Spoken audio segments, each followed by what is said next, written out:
एक लड़का था आरव, पढ़ा लिखा, अच्छी खासी डिग्री थी, लेकिन किस्मत उसकी ऐसी रूठी कि कहीं नौकरी नहीं मिल रही थी। उसका दिल फिर से बैठ जाता है।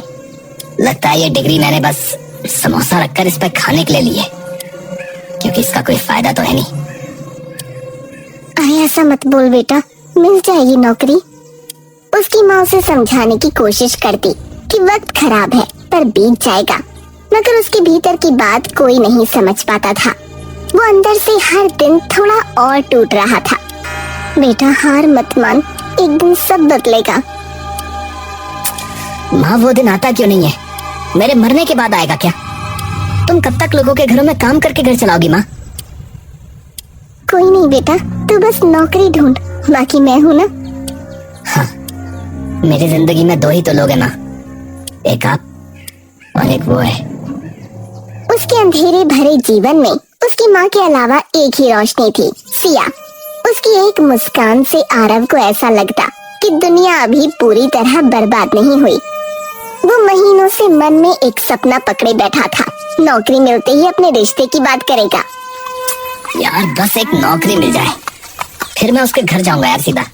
अरे नौकरी आ जाएगी यार, लड़की तुझे चाहती है, बस उसके बाप को साबित कर दे कि तू जम चुका है और क्या। लेकिन लड़की के पिता का फैसला पत्थर की तरह अड़िग था। पहले जम जाओ फिर बात होगी। उधर घर की हालत बदतर होती जा रही थी। कर्ज ऐसे बढ़ रहा था जैसे कोई अदृश्य बेल उसके गले में लिपट रही हो।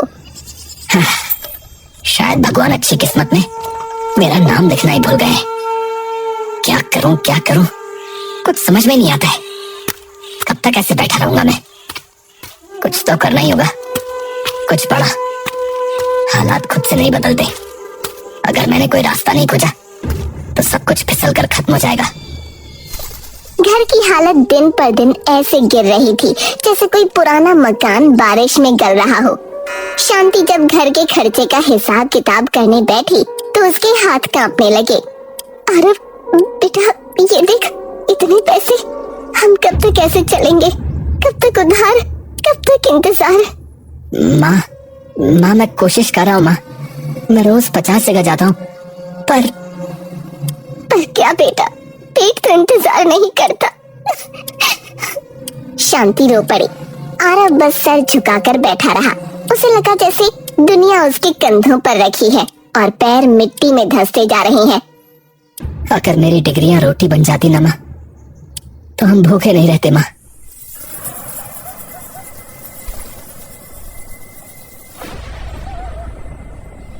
उस रात आरव करवटें बदलता रहा, पूरी रात सोचता रहा और फिर सुबह होने से पहले उसने एक फैसला कर लिया। ऐसा फैसला जो उसने कभी कल्पना में भी नहीं सोचा था। चाहे कितनी भी शर्म आए, मैं चाय की टपरी खोल लूंगा। पैसा कमाना है अब, चाहे जैसे भी आए।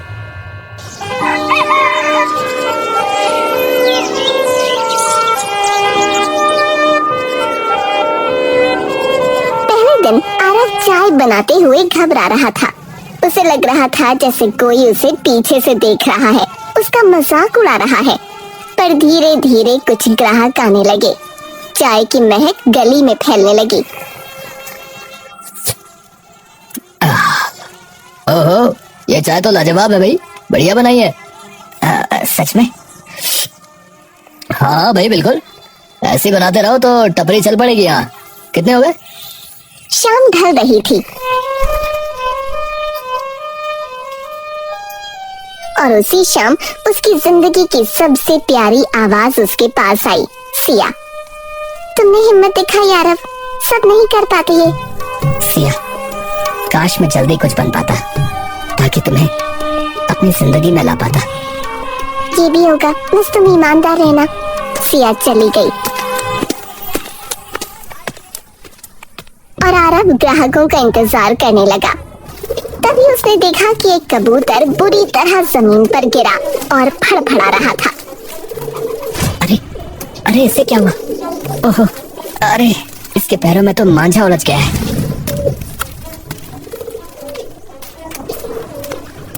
आरव ने फटाफट कबूतर को पकड़ा और उसे इस परेशानी से आजाद किया। कबूतर पंख फड़फड़ाता हुआ उड़ गया। अरे आसमान में क्या देख रहे हो भैया? अरे इधर आओ, चाय दे दो मेरे को। हाँ हाँ भैया, आता हूँ आता हूँ। उसकी टपरी अब चलने लगी थी।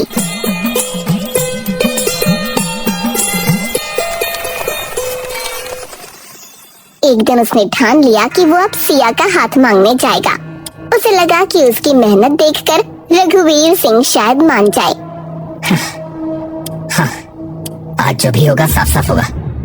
मैं फिर डर कर पीछे नहीं हटूंगा।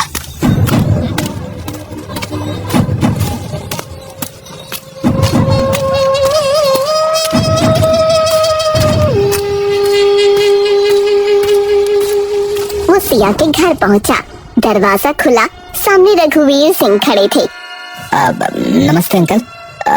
मैं वो आपसे हमें पता है तुम किस लिए आए हो। अंकल मैं मेहनत करके चाय बेचते हो? क्या मेरी बेटी को टपरी पर बैठा कर रखोगे? दुनिया में 1000 लड़के हैं नौकरी वाले, कमाने वाले, और तुम चाय बेचने वाला बनकर रिश्ता मांगने आए हो। निकल जाओ यहाँ से सीधे। आरव ने कोई जवाब नहीं दिया और सर झुकाकर वापस चल पड़ा।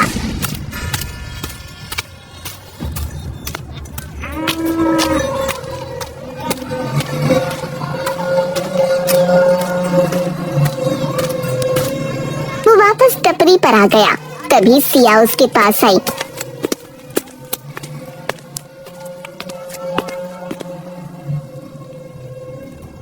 आरव, ये लो, इस पाउडर को चाय में डालना, इससे चमत्कार होगा, लेकिन किसी को बताना मत। लेकिन ये है क्या और क्यों? बाद में मिलती हूँ, बाय। वो कुछ बोल पाता इससे पहले ही सिया मुड़कर चली गई। उसे बड़ा अजीब लगा। क्या है ये? खैर जो भी है, अगर सिया ने दिया है तो इस्तेमाल तो करना ही है। उसने चाय में पाउडर की एक चुटकी डाली। खुशबू में कोई बड़ा फर्क नहीं था, पर कुछ तो हुआ था। पहला ग्राहक आया, रिक्शा चालक, जो अक्सर उधार चाय पीकर चला जाता था। अरे भैया आरव, अरे एक कड़क चाय दे दो भैया। हाँ, अभी बनाता हूँ। उसने कप बढ़ाया। ग्राहक ने पहला घूंट भरा और बोला,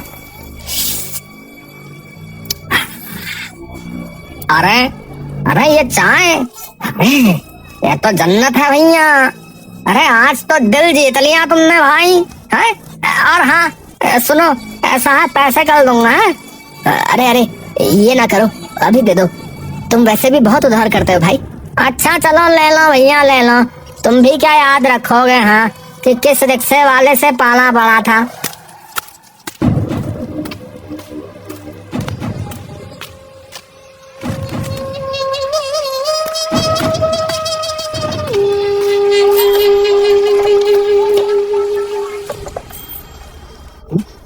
अरे आज तो बड़ी जल्दी मान गए हैं ये।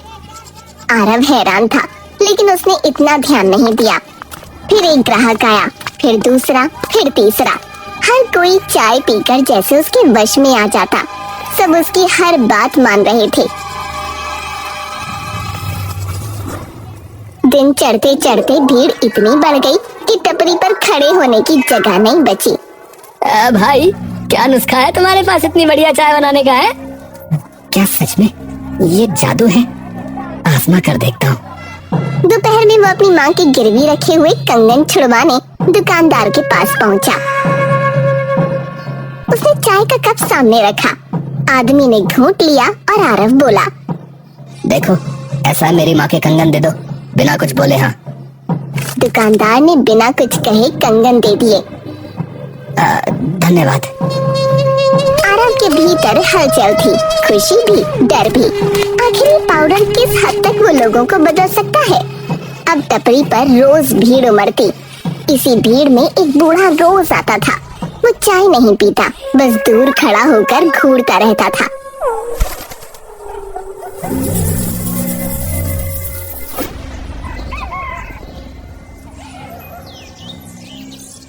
एक दिन आरव बोला, अरे बाबा रोज आते हो आप, चाय तो पीते नहीं, कुछ चाहिए क्या? अरे बेटा, जादू कभी मुफ्त नहीं आता, इसकी कीमत होती है, समझे? क्या मतलब? जिस दिन समझेगा उस दिन देर हो चुकी होगी।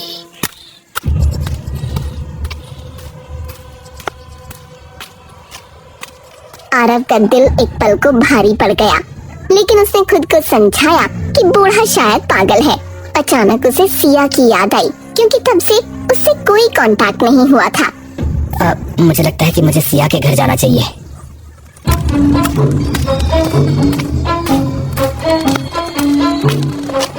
वो सिया के घर पहुंचा, लेकिन रघुवीर सिंह सामने मौजूद थे। क्यों आए हो?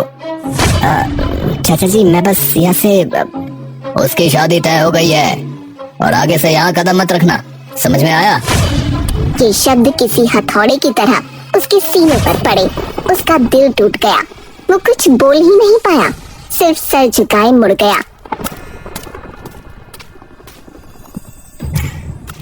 सब मिल रहा है, बस वो नहीं। पर क्यों? क्यों? अचानक उसके मन में एक विचार चमका।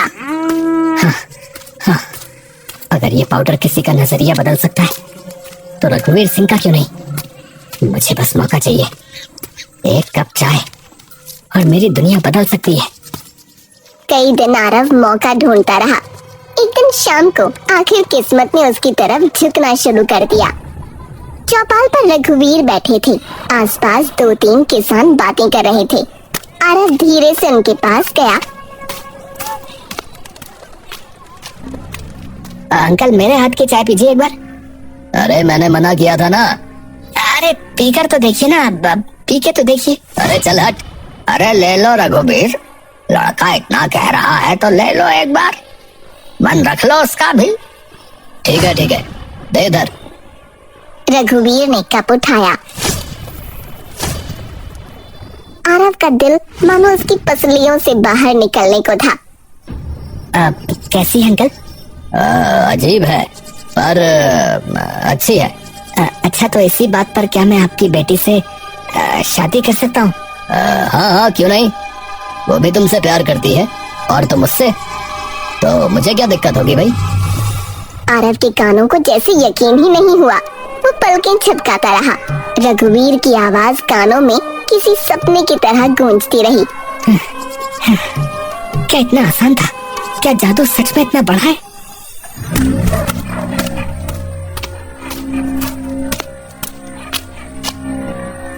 लेकिन रात टपरी समेटने के बाद आरव ने जैसे ही पीछे मुड़कर देखा, केतली अपने आप उबल रही थी। चूल्हा बुझा पड़ा था, फिर भी केतली में पानी कड़कड़ा कर उबल रहा था। ये कैसे? वो आगे बढ़ा ही था कि जमीन पर लाल चमक फैलने लगी, चिंगारियों जैसी नहीं, किसी अजीब अलौकिक चीज की तरह। आरव का गला सूखने लगा। बूढ़े आदमी की बातें याद आईं। जादू मुफ्त नहीं आता, इसकी कीमत होती है। नहीं, मैं बस थक गया हूँ। ये सब थकान की वजह से लग रहा है। पागल मत बना रहा, होश में आ। वो जल्दी से दुकान बंद करके घर आया।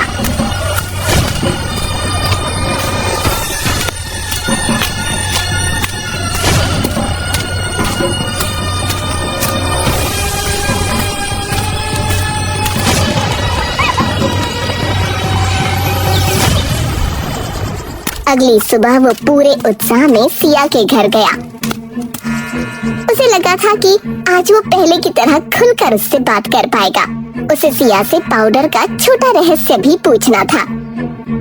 सिया, तुम्हारे पापा फाइनली हमारी शादी के लिए मान गए।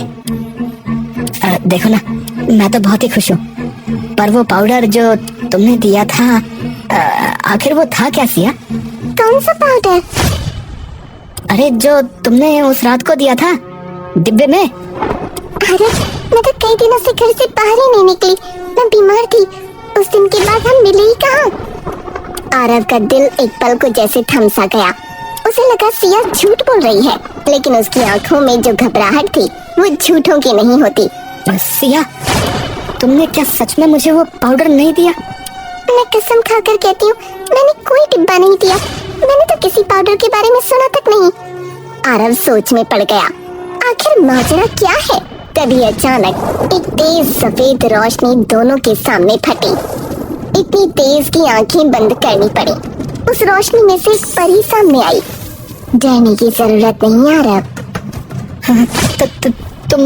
तुम कौन हो? तुम कौन हो? उस रात जो तुमसे मिली थी वो सिया नहीं, वो मैं थी। क्या? तुम्हारी प्रेम कहानी देखकर दुख हुआ था, इसलिए मैंने तुम्हें जादुई पाउडर दिया। पर क्यों? ऐसी परेशानियां तो लाखों लोगों के साथ होती हैं। क्योंकि तुमने मेरी मदद की थी। मैंने मदद की? मैंने कब मदद की भाई? कुछ दिन पहले तुमने कबूतर को बचाया था, वो मैं ही थी। है? क्या? हाँ, और इसीलिए मैंने तुम्हें ये जादू दिया। लेकिन याद रखना, जादू का इस्तेमाल कभी लालच के लिए मत करना। नहीं, मैं ऐसा कभी नहीं करूंगा। और आपका बहुत बहुत धन्यवाद। पर मुझे लाल चमक नजर आई थी कल, वो क्या है? हर बार जब तुम किसी को ये चाय पिलाकर उसकी मर्जी बदलते हो, तब तुम्हारी अपनी किस्मत का एक टुकड़ा कम हो जाता है। किस्मत का टुकड़ा? हाँ, इसी वजह से लाल चमक दिखाई देने लगी, केतली खुद उबलने लगी, साए दिखने लगे। जादू कहीं से नहीं आता आरव। इसकी कीमत हमेशा किसी की किस्मत से चुकाई जाती है। वो कहावत सुनी है ना तुमने कि इस दुनिया में कुछ भी मुफ्त नहीं है। आरव सब समझ गया था, लेकिन अब लालच अपनी जड़ें उसके दिल में जमा चुका था। उसके भीतर एक अजीब सा नशा पल रहा था, सब कुछ पा लेने का नशा। अच्छा हुआ आपने मुझे ये सब बता दिया। मैं आपका बहुत आभारी हूँ। मैं भी, क्योंकि आपने हमें मिला दिया। चलिए इसी बात पर चाय हो जाए।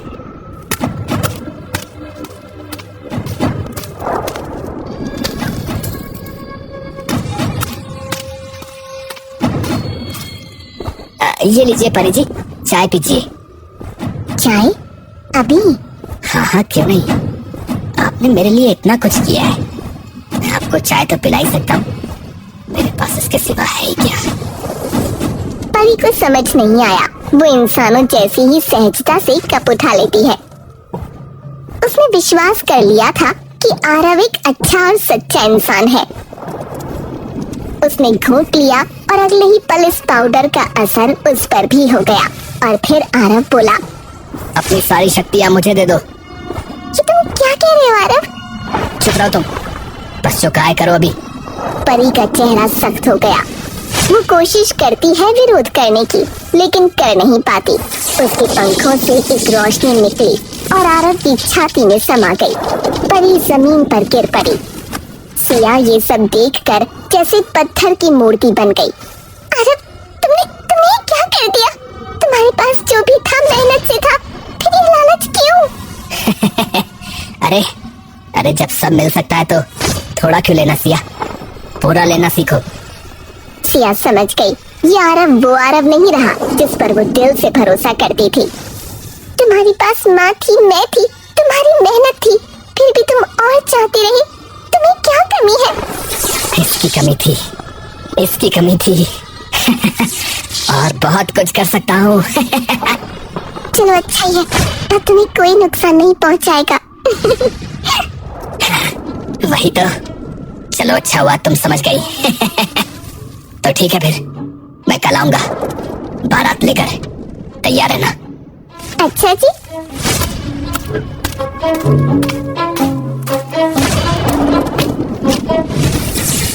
परी के जादू से अपने घर की जगह सचमुच का महल खड़ा कर लिया। वो अमीर हो गया, माँ को भी तंदुरुस्त बना दिया और अगले ही दिन बारात लेकर सिया के घर जा पहुंचा।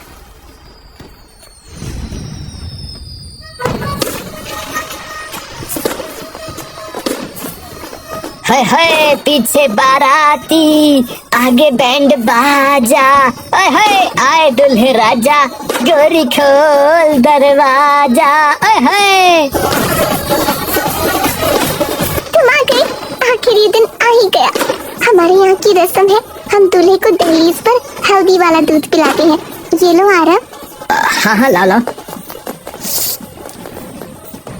अरे अरे ये तो चाय है। सिया का चेहरा एकदम बदल गया और वो बोली, मैं कल तुम्हारी टपरी पर गई थी और वहाँ से वो पाउडर ले आई। पाउडर ले आई? पर क्यों? ताकि तुम्हें सबक सिखा सकूं। अब परी की सारी शक्ति वापस कर दो आरव। हाँ हाँ मैं वापस कर दूंगा। हाँ।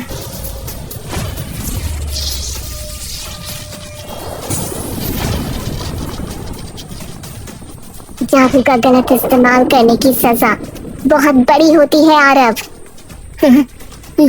ये तुमने क्या किया सिया? ये तुमने क्या किया?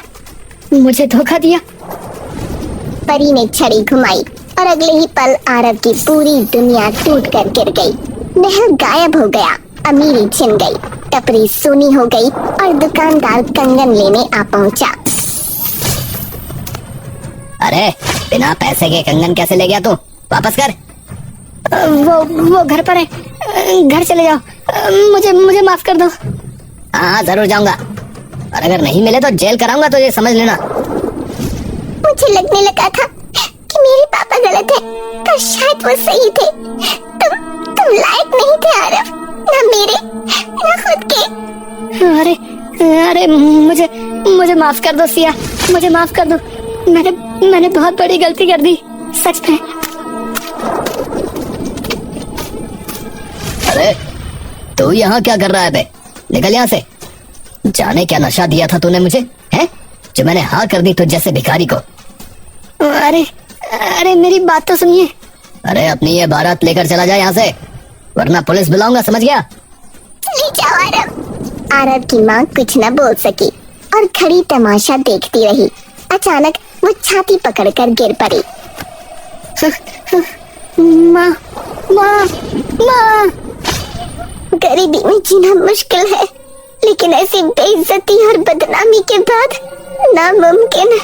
तूने बहुत गलत किया बेटा। माँ नहीं माँ नहीं, मेरी बात सुनो माँ। शांति के प्राण पखेरु उड़ चुके थे और आरव पूरी तरह टूट चुका था। माँ हे भगवान, हे भगवान, मैंने लालच क्यों किया मैंने लालच क्यों किया? सवाल हवा में तैरता रहा, लेकिन उसका जवाब अब किसी के पास नहीं था। जादू ने उसे सब दिया और उसी जादू ने सब छीन लिया, लेकिन अब उसके पास पछताने के सिवा और कुछ नहीं था।